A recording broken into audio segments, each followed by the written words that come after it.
सिद्धेभ्यः। ॐ नमः सिद्धेभ्यः। जय श्री ओम नमः सिद्धेभ्यः।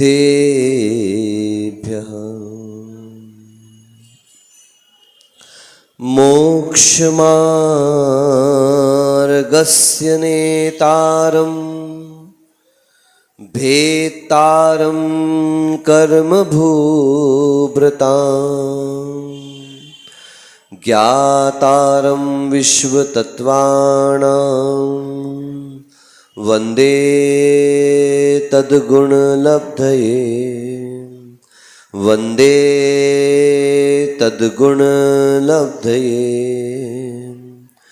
अखण्डमण्डलाकारं व्याप्तं येन चराचरं तत्पदं दर्शितं येन तस्मै श्रीगुर्वे नमः। तस्मै श्रीगुर्वे नमः। सर्वमङ्गलमाङ्गल्यं सर्वकल्याणकारकं प्रधानं सर्वधर्माणां जैनं जयतु शासनम्। जैनं जयतु शासनम्। हे भद्रबाहु निर्ग्रन्थ महान योगी सेवा प्रवीण अतिशय हे ध्यान योगी। आचार्य वर्य विपुल सागर शिष्य रत्न विपुल प्रभावक मुनीन्द्र नमोस्तु तुभ्यं। बोलिए पंच परमेष्टि भगवान की। मूलायक श्री 1008 चैतन्य चमत्कारी चिंतामणि पार्श्वनाथ भगवान की। संगस्य मूलायक श्री 1008 अजितनाथ भगवान की। 24 तीर्थंकर भगवान की। श्रवण कुल पितामह चारित्र चक्रवर्ती प्रथम आचार्य गुरुवर श्री शांति सागर जी मुनि महाराज की। परम पूज्य तृतीय पट्टाचार्य गुरुवर आचार्य श्री धर्म सागर जी महाराज की। परम पूज्य समाधि सम्राट अभीक्ष्ण ज्ञानोपयोगी वात्सल्य मूर्ति षष्ठम पट्टाचार्य गुरुवर अभिनंदन सागर जी महाराज की। परम पूज्य सरल मना समाधि साधक आचार्य श्री विपुल सागर जी महाराज की। साक्षात विराजमान अतिशय योगी प्रज्ञा पुंज गुरुवर आचार्य श्री भद्रबाहु सागर जी महाराज की। अहिंसा परमो धर्म की द्वादशांग जिनवाणी माता की।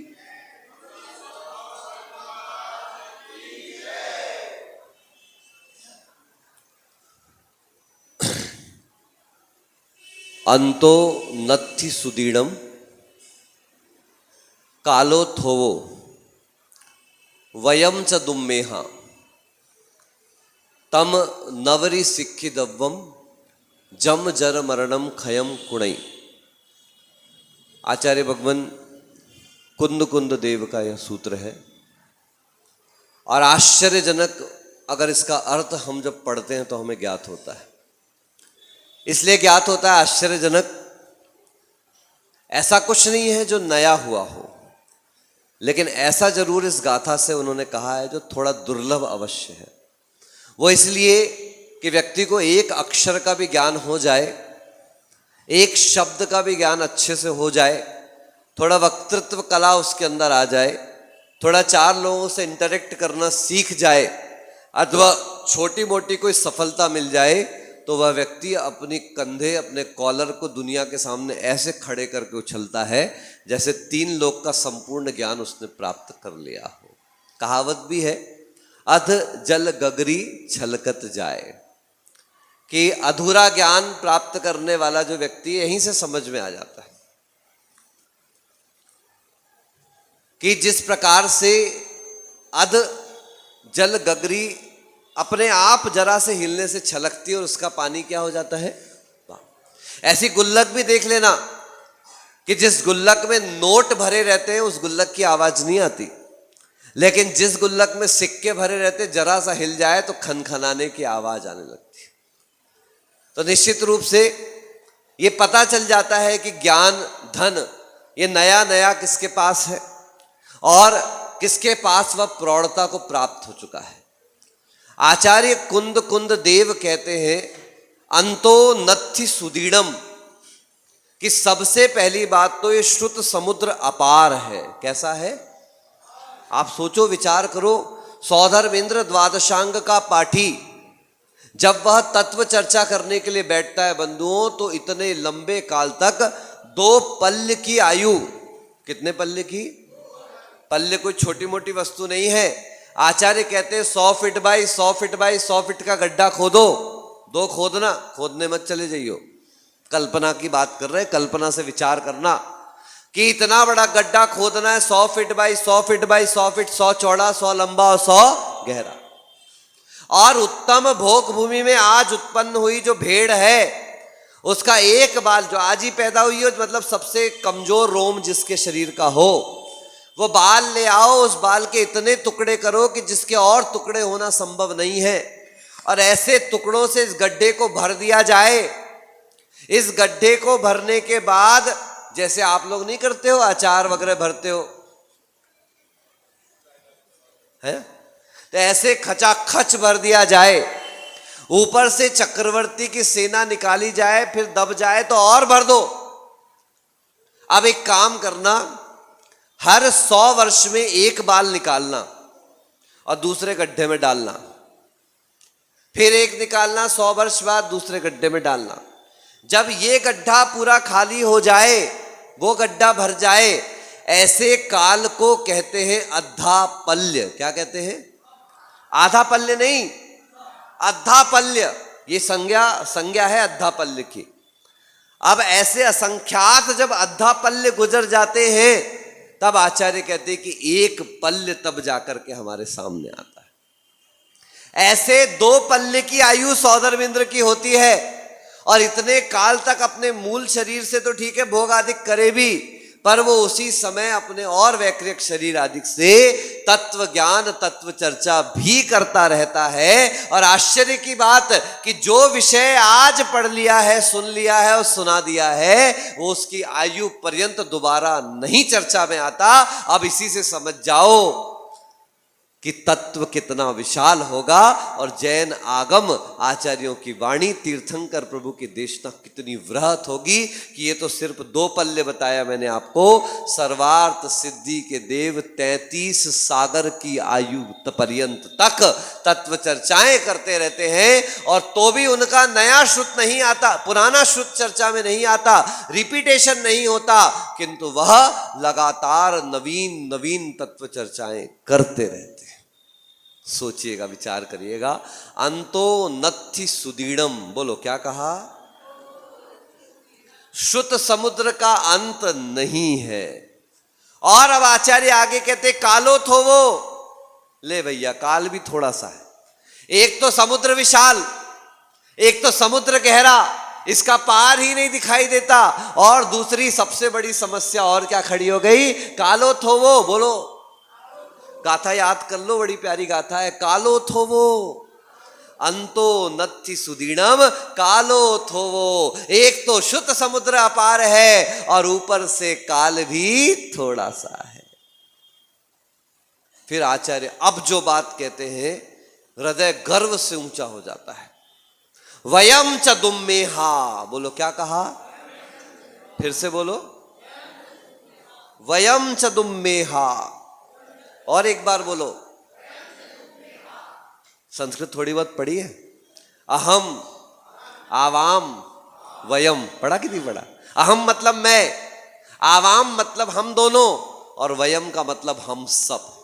वे आचार्य कभी नहीं कहते तुम, वो आचार्य कभी नहीं कहते तू पागल है, वो आचार्य कभी नहीं कहते कि तुम पागल हो, वो आचार्य तो सीधे कहते हम सब पागल हैं। क्या है?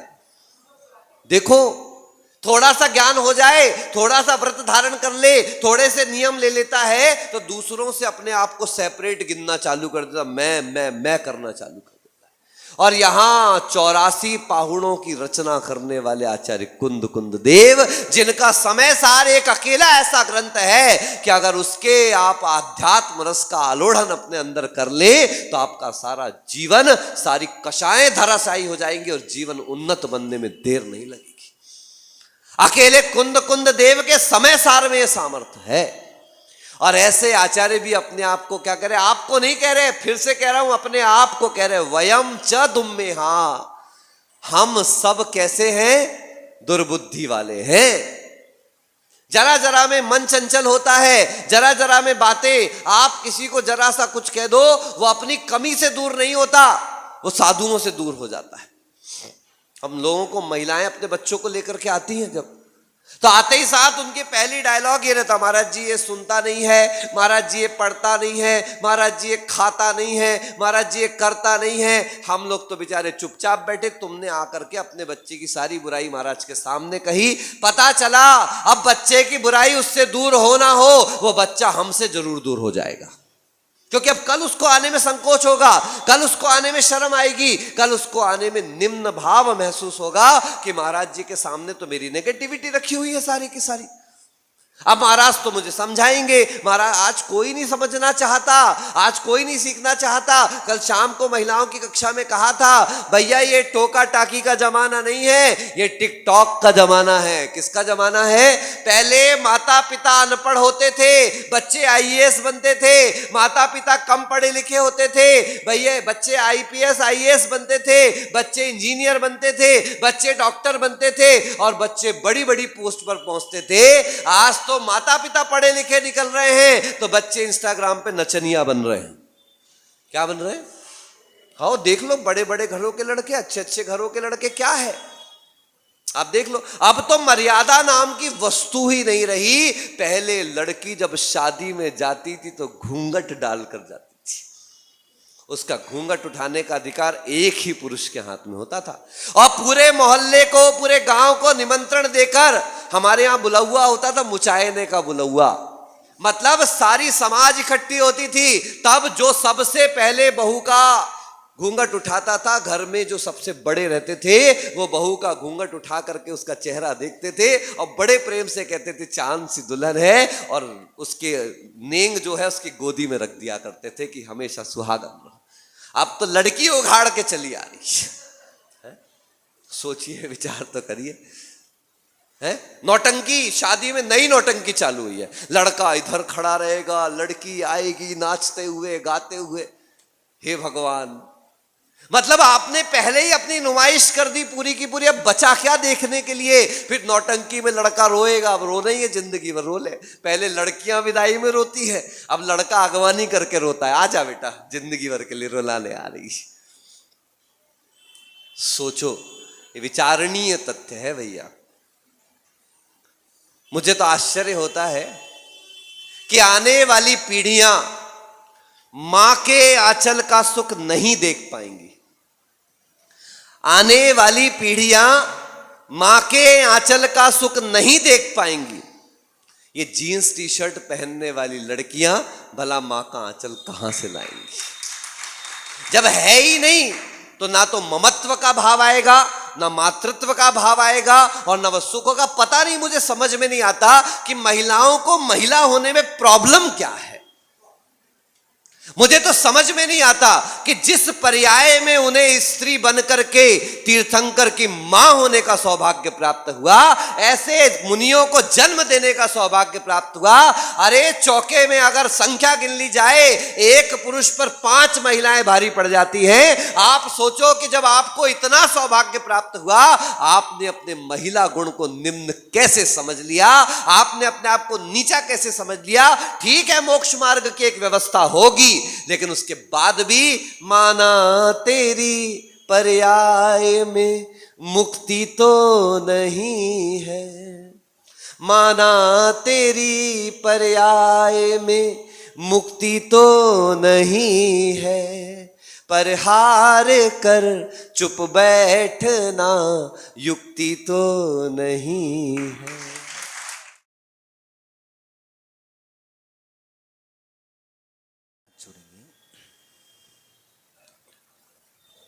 ॐ नमः सिद्धिभ्याम्।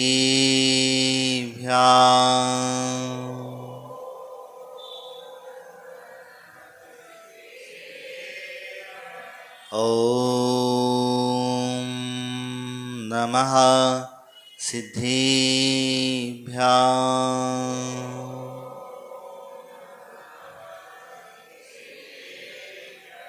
ॐ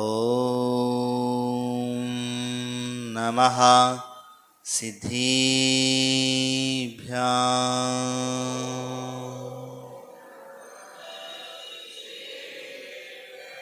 बोले देवा देवी खजर श्यादिनाथ भगवान की, पार्श्वनाथ भगवान की, शासन नायक महावीर भगवान की, चारित्र चक्रवर्ती प्रथमाचार्य शांति सागर जी महाराज की, आचार्य गुरुदेव श्री धर्म सागर जी महाराज की, वाम गुरुदेव आचार्य श्री विभूत सागर जी महाराज की, द्वादशांग सिनवाणी माता की।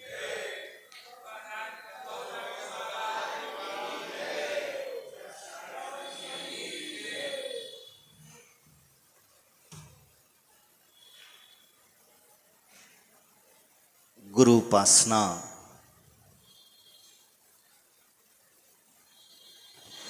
किसकी करना चाहिए, ये महत्वदायक होता है, क्योंकि गुरु कहलाने वाले बहुत सारे लोग मिल जाएंगे, लेकिन जैनाचार्य कहते हैं जिनके पास सम्यक दर्शन हो, सम्यक ज्ञान हो, सम्यक चारित्र हो, वही हमारे गुरु। बाकी के गुरुओं को गुरु मान करके अगर हम चलते हैं तो हमारे आचार्य कहते हैं कि पत्थर की नाव में बैठ करके नदी पार करना, समुद्र पार करना संभव नहीं है। पत्थर की नाव में बैठ करके कितने भी कोशिश करे वो कभी पार नहीं हो सकता। और जब सम्यक दर्शन की चर्चा होती है तो कई लोग चर्चा तो कर लेते हैं, सम्यक दर्शन 25 दोषों से रहित 8 मद आदि जहाँ शंका आदि दोषों से रहित 8 अंग सहित 8 अंगों की पूर्णता ध्यान रखना। और 8 अंगों के अंदर में जब तक सम्यक दर्शन जो कहता है हमारी श्रद्धा कितनी मजबूत है, ये विश्वास होना चाहिए, चाहे वो 7 तत्वों के प्रति हो, वो चाहे वो देव शास्त्र गुरुओं के प्रति हो। जब तक हमारी श्रद्धा पक्की नहीं होगी, और श्रद्धा पक्की नहीं होगी तो तब तक हमें कैसे एहसास होगा कि नहीं इस व्यक्ति को सम्यक दर्शन हो गया है। हम बच्चे को पालने में झूला हुआ देख करके समझ लेते हैं कि आगे चल करके पूत होगा या कपूत। आजकल के लोग समझते नहीं समझते पता नहीं हमें। पहले की हमारी माताएं, बड़े बुजुर्ग लोग चाहे बच्चे की मनोवृत्ति से समझ लेते थे, बच्चे के खेलने कूदने की प्रक्रिया से समझ लेते थे कि बड़ा होकर के क्या बनेगा, कैसा होगा। लेकिन आज वो देखने की दृष्टि धीरे धीरे करके हमारी खत्म होती चली जा रही है। और क्योंकि हमें ही विश्वास नहीं है बच्चा कैसा होगा, विश्वास होगा कैसे? क्योंकि तुमने जो बच्चा जब गर्भ में था, तुमने जो अच्छी अच्छी मैगजीनें पढ़ी, अच्छे अच्छे पेपर पढ़ें, समझ लेना कौन से पेपर पढ़ें, वो आप लोग जानते हैं। और बचा कुछ समय मोबाइल पर बिताया। डॉक्टर ने कहा था कि बेड रेस्ट करना, क्या करना, शरीर को आराम देना। लेकिन तुमने शरीर को आराम देने की अपेक्षा क्या किया? शरीर को आराम देने के लिए कहा गया था, तो उस आराम देने के साथ में हमने क्या किया? क्या किया बताओ? मुझे नहीं पता है, इसलिए तुमसे पूछ रहा हूं।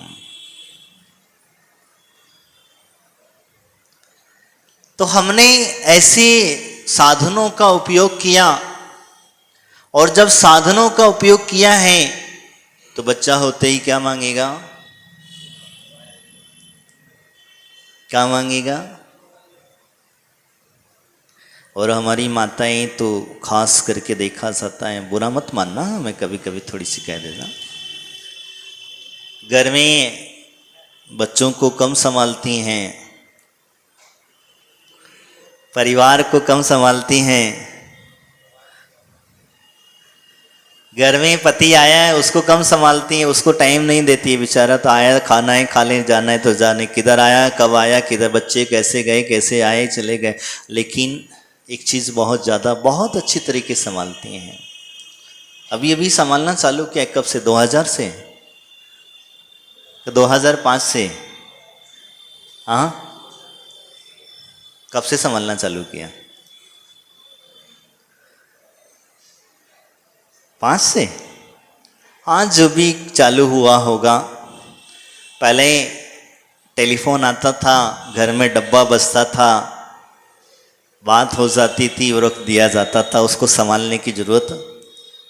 जब से यंत्र आया तो हमें उसे संभालने की जरूरत पड़ा। और ये हमारी माताएं कई तो हमने देखा जब खुर्च कर ले आती, चौके तक न छोड़ती हैं।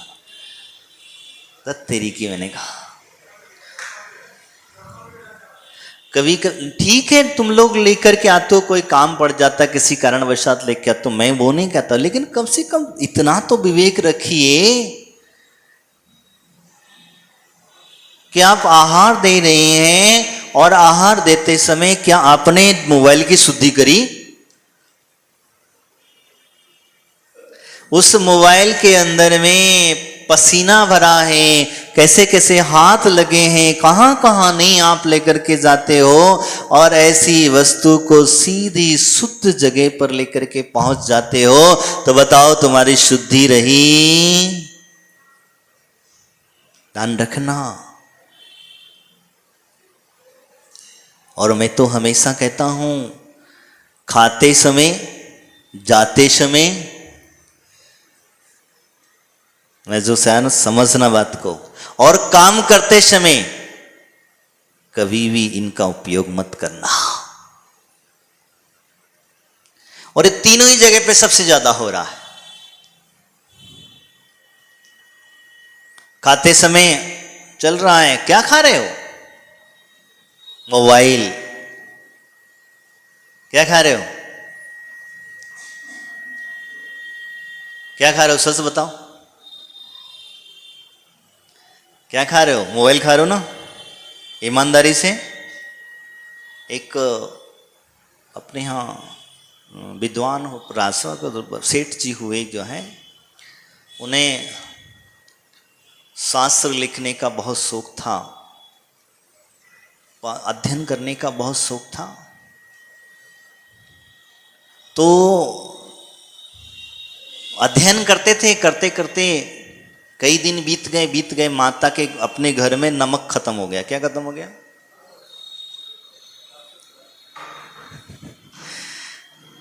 नमक खत्म हो गया।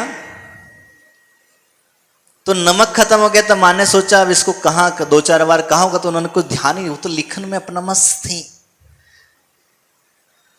और इतने मस्त थे तो उन्हें कोई पता सिरा ही नहीं क्या है। और उनको भी वही दाल सब्जी आदि जो भी थी, जो बनाती थी माँ, बिना नमक का बना करके खिला देती। उसने सोचा कि इसका नमक का त्याग हो गया होगा, तो उसने भी धीरे धीरे होता यह है कि शास्त्र का लेखन पूरा हुआ, ध्यान हटा, भोजन को गए, माँ भूख लगी है। अभी तक तो माँ थाली रख जाती थी, पता नहीं कब खप जाता था, पता ही नहीं। लूथर उनका काम चला, दोनों काम चल रहे थे। अब उस दिन उन्होंने भोजन किया और भोजन करते समय उसमें था नहीं नमक। क्या? जब नमक नहीं था तो इतने वो नमक नहीं होने के बाद में माँ से कहता, माँ क्या आपके अपने घर में नमक खत्म हो गया है? माँ बड़ी चकराई, वो सोची विचार किया कि बता, इतने दिनों से बिना नमक का खा रहा था और आज से नमक की याद आई। उसने माँ ने कहा कि तू कितने दिनों से बिना नमक का खा रहा है, तब तक तूने कुछ नहीं कहा और आज तू नमक के बारे में पूछ रहा है। मैंने तुझे कितनी बार कह चुकी थी कि नमक खत्म हो गया है, नमक लेकर के। क्या हुआ? तो वो व्यक्ति क्या खा रहा था? शास्त्र, क्योंकि उसका मन शास्त्र के कार्य में लगा हुआ था, भोजन में नहीं था। हमारा मन भोजन में नहीं रहता है, हमारा मन जो है मोबाइल में रहता। आज से यहां से जाने के पश्चात नियम करके जाना, ये 3 जगह कभी मोबाइल का यूज हम नहीं करेंगे। लाख कोशिश, कितना भी कुछ भी पढ़ने दीजिए, आप अपने स्वास्थ्य पर बहुत बड़ा ध्यान रखना। एक खाते समय, जाते समय और कार्य को करते समय। कार्य यानी कि आप भोजन बनाते हैं, जो भी कार्य, महिलाएं पुरुष हैं, पुरुष भी कोई भी काम अपना कर रहे हैं, काम करते समय बीच में मोबाइल का डिस्टर्बेंस, काम कर लो, काम करने का जितना देखना है उतना देख लो, लेकिन जो काम आप कर रहे हैं पहले उस कार्य को निपटाइए। क्योंकि हमारे आचार्य भगवंत कहते हैं, 2 मुख सिए न ग्रंथा।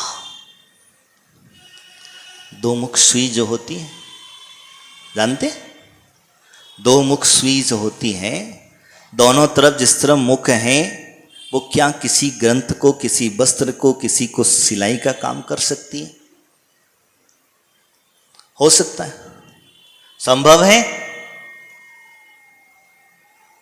नहीं हो सकता।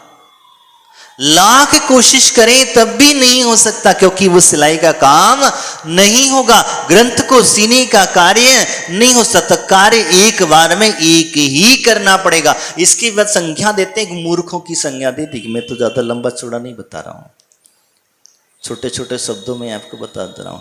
जो व्यक्ति एक साथ 2 काम करता है, वो कौन?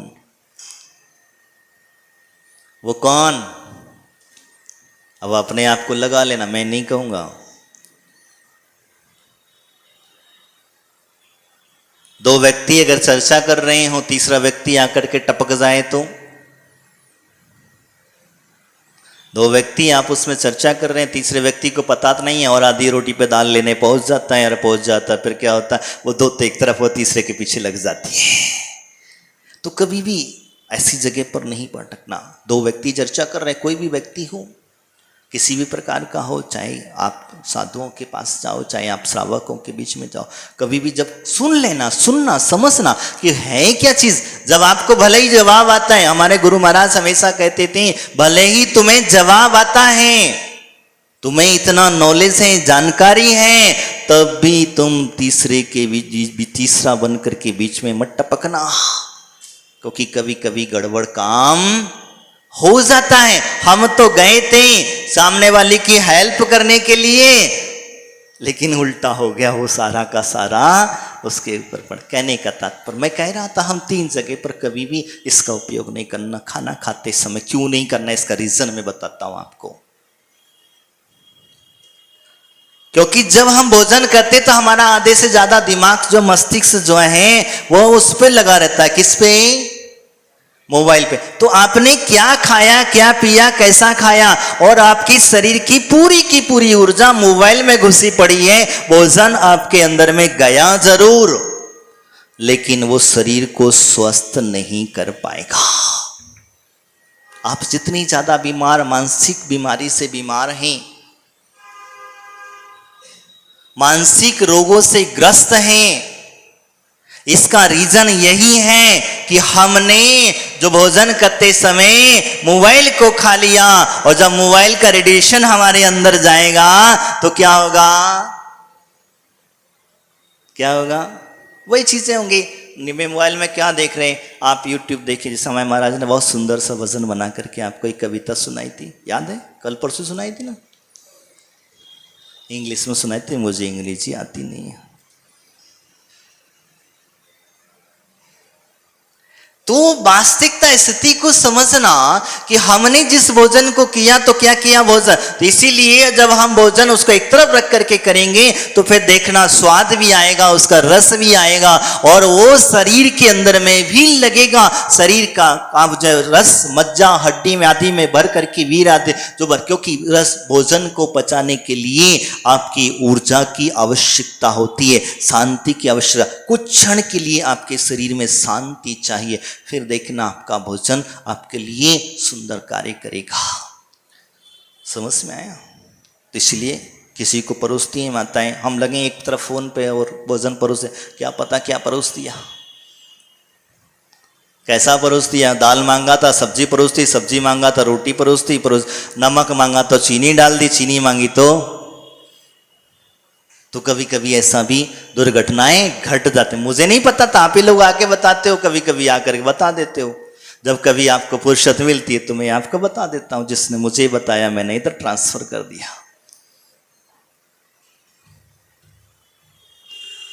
मेरे पास रखूंगा तो क्या करूंगा, क्योंकि मुझे तो उपयोग में आने वाली चीज है नहीं। हाँ, तुमको उपयोग में आने वाली चीज है, इसलिए इधर ट्रांसफर कर, तो इसलिए हम कभी नहीं। दूसरी बात जो कहीं के खाते जाते समय कभी नहीं, क्योंकि कई लोगों को एक आदत होती है, हमने कई बार देखा है, किसी को गुटखा खा करके, किसी को रगड़ने की, किसी को ठोकने की, किसी को कहना मैं कुछ ना कुछ कूदने की, किसी को पानी फैलाने की, एक आदतें हम लोगों ने ऐसी बना ले। माइंड फेस सीखते हैं, देखा जाता, उनका उतरते ही नहीं है।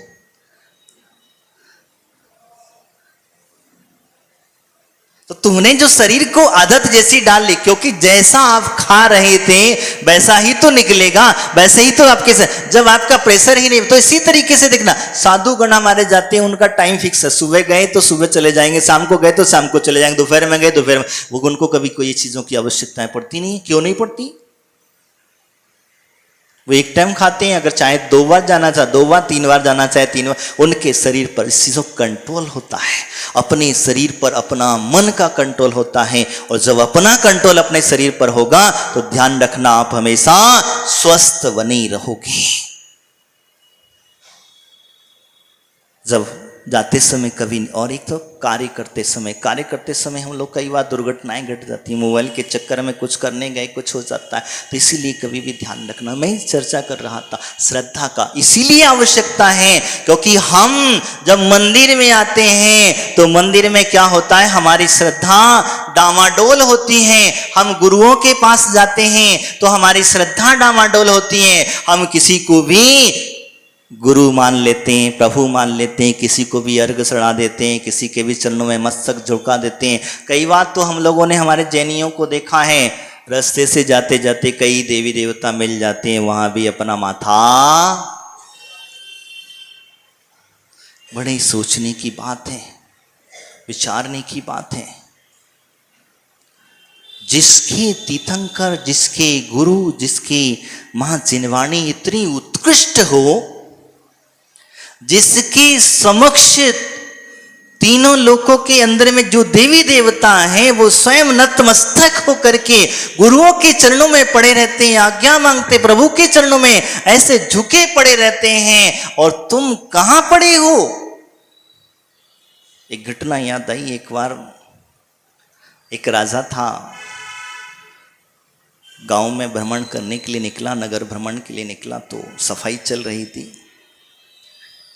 राजा निकला है तो सब गलियों की सफाई हो जाती। कभी कभी देखता आपके प्राइम मिनिस्टर आते हैं, कोई सीएम आता है, कोई बड़ा व्यक्ति आता, तो गांव की पूरी धी की सफाई हो जाती। होती कि नहीं होती?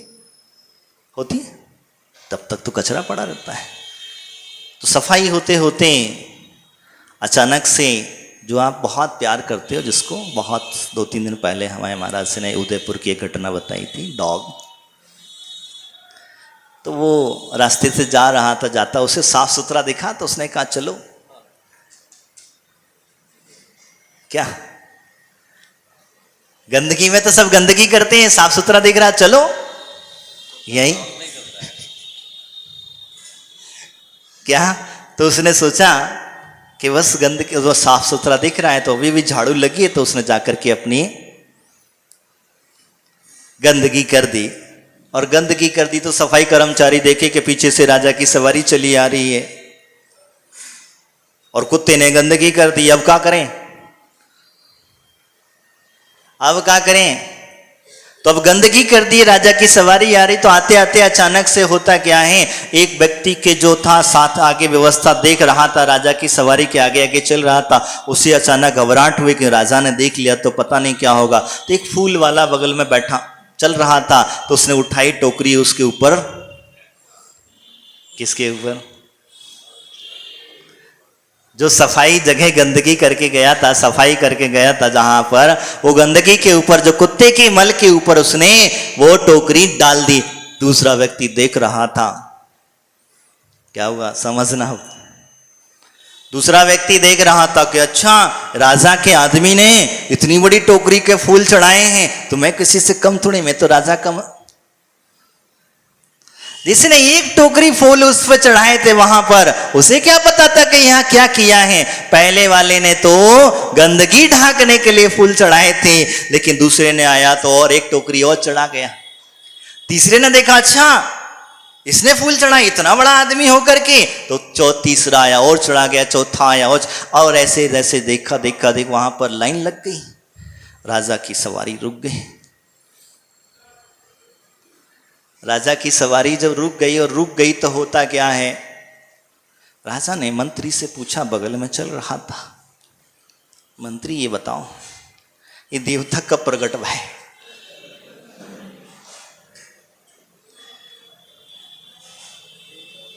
ये देवता कब प्रकट हुए। क्योंकि राजा जो था, जिन धर्म का श्रद्धानी था, जिन भगवान का पक्का भगत था, ये देवता कब प्रकट हुए। तो मंत्री बेचारा घबराया, बोले महाराज क्या पूछ रहे हो। बोले हाँ ये देवता कुछ। तो मंत्री ने कहा मैं अभी पूछ करके बताता हूं। नीचे सैनिक आदि चल रहे थे, उनसे पूछा तो बोले मंत्री साहब अभयदान देना, अभयदान दिलाना। तो बोले बात क्या है, सच जो भी है बताओ, राजा साहब पूछ रहे हैं। बोले अभयदान दिया। राजा ने कहा हाँ हूं, इशारे से समझा दिया गया। बोले ठीक है। तो बोले बस आपके आने के कुछ क्षण पहले ही प्रकट हुए। मतलब बोले हमने तो बोले कि गंदगी ढांकने के लिए फूल की टोकरी डाली थी कि राजा साहब निकल रहे, गंदगी देखेंगे अच्छा नहीं लगेगा, लेकिन मुझे क्या पता था कि मेरे पीछे पीछे मेरे देखा देखी और भी इसकी पूजा करने लग जाएंगे। तो इसीलिए कहा कि अभी प्रकट, अभी बस आपके आने के कुछ क्षण पहले ही प्रकट हुए हैं। राजा ने कहा आदेश दिया कि गंदगी मतलब फूल जो हैं सारे हटाए जाएं और सबको बताया जाए कि तुम जिसकी पूजा कर रहे हो क्या है। समझ में आ रहा है। तुम जिसकी पूजा कर रहे हो, तुम जिसकी भक्ति कर रहे हो, तुम इसकी स्तुति कर रहे हो, वो क्या है, एक कुत्ते का मल है। तुम मल की पूजा कर रहे हो, वो तुम्हारे लिए मल पूजनीय हो गया है। तो ध्यान रखना तुम्हारी श्रद्धा कैसी है, मलिन है। तुम्हारी श्रद्धा डामाडोल है, तुम्हारा विश्वास नहीं है। तुम कभी कभी जाते हो गुरुओं के पास, जाते हो गुरुओं के पास पहुंच करके महाराज से किसी कार्य के लिए, किसी भी स्थिति के लिए आशीर्वाद मांग लेते हो। महाराज आशीर्वाद दें अथवा ना दें, महाराज ने आपको देख लिया, आपका विश्वास होना चाहिए। आपके अंदर में इतना विश्वास होना चाहिए कि हम गुरु चरण में पहुंच गए, हमारे जो विकल्प था, हमारी जो परेशानी थी, हमारी जो टेंशन थी, अब हमने गुरु चरण में चढ़ा दी है, हमने गुरुओं को समर्पित कर दी है, हमने प्रभु के चरणों में बोल दिया गया है। अब उसका पार लगेगा, कैसे होगा, कैसे रास्ता बनेगा, किस तरीके का कार्य वो अपने आप बन जाएगा। ये ध्यान विश्वास चाहिए। तुम्हें विश्वास ही नहीं है, और जिसे विश्वास है, जिसे विश्वास है अपने दिगंबर गुरुओं पर, अपने प्रभु पर, अपने आराध्य पर विश्वास है, वो विश्वासी व्यक्ति भगवान के चरणों में अपनी, क्योंकि सभी व्यक्ति परेशान है, कौन दुखी नहीं है कि नहीं, है ना, सभी दुखी हैं, ऐसा नहीं दुखी हैं, लेकिन उससे वो भूल जाता है जिन्होंने दुख छोड़ दिए, जिन्होंने घर बार छोड़ दिया, राजपाट छोड़ दिया, जिन्होंने कर्मों तक को विदा कर दिया। और ऐसे व्यक्ति के समक्ष हम कैसे कहें, कल्पना करता है। आपने कभी स्तुति ग्रंथों को उठा करके देखना, जैसे विशापहार सूत्र ही उठा करके देख लो। धनंजय कवि भगवान से ये नहीं कहते कि इस बच्चे को ठीक कर दो, समझ में आ रहा है, इस लड़के को ठीक कर दो, ऐसा नहीं कहते वो, लेकिन क्या कहते हैं, कुसुम कहता है, स्पष्ट उन्होंने कहा है, तेरी मेरी भक्ति